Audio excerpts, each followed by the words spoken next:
আবার তাঁর অবাধ্য হল। তাই ঈশ্বর ফিলিস্তিনিদের অধিকার দিলেন তাদের উপর 40 বছর ধরে রাজত্ব করবার।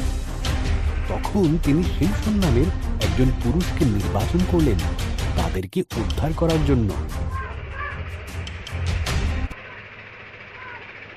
একজন স্বর্গদূত শিমশনের মাকে কথা দিয়েছিলেন যে তিনি এক পুত্র সন্তানের জন্ম দেবেন। শিমশনকে ঈশ্বরের কাছে 3টি প্রতিজ্ঞা করতে হয়েছিল। সে মদ্যপান করবে না, মৃতদের ছোঁবে না, কখনো নিজের চুল কাটবে না। ঈশ্বর শিমশনকে অত্যন্ত শক্তিশালী করে তুললেন।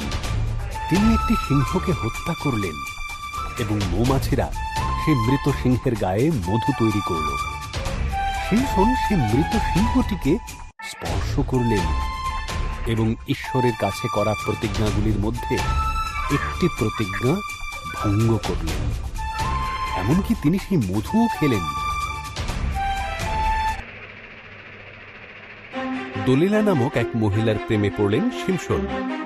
কেন শিমশন এত শক্তিশালী সেটা খুঁজে বের করার জন্য ফলিস্তীয়রা দলিলাকে প্রচুর অর্থ দেবার আশ্বাস দিল। দলিলা শিমশনকে বারবার জিজ্ঞাসা করতে লাগল। শেষ পর্যন্ত শিমশন দলিলাকে বলেই দিল তার শক্তির রহস্য।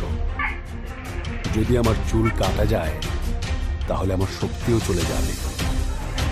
তাই যখন শিমশন ঘুমিয়ে পড়ল, দলিলা একজন মানুষকে ডেকে পাঠালো তার চুল কেটে দেবার জন্য। শিমশনের শক্তি চলে গেল। ফিলিস্তীয়রা যখন এলো, খুব সহজেই তারা তাকে বন্দী করল। তারা তাকে অন্ধ করে দিল। তারপর তারা শিমশনকে কারাগারে বন্দী করল এবং তাকে দিয়ে ভারী ভারী পাথর টানার কাজ করাতে লাগল।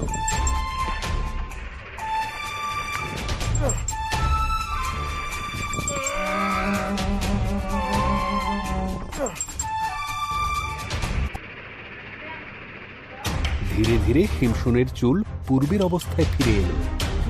ফিলিস্তীয়রা শিমশনকে তাদের মন্দিরে নিয়ে এলো তাদের মিথ্যা দেবতা দাগনকে ধন্যবাদ দেবার জন্য।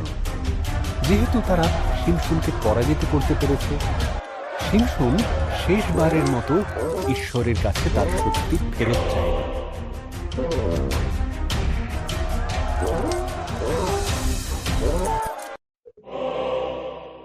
শিমশন দুটি থামের মধ্যেখানে দাঁড়ালেন এবং তাতে ধাক্কা মারলেন। মন্দিরটি ভেঙে পড়ল। সমস্ত ফিলিস্তীয়রা মারা গেল এবং সঙ্গে শিমশনও।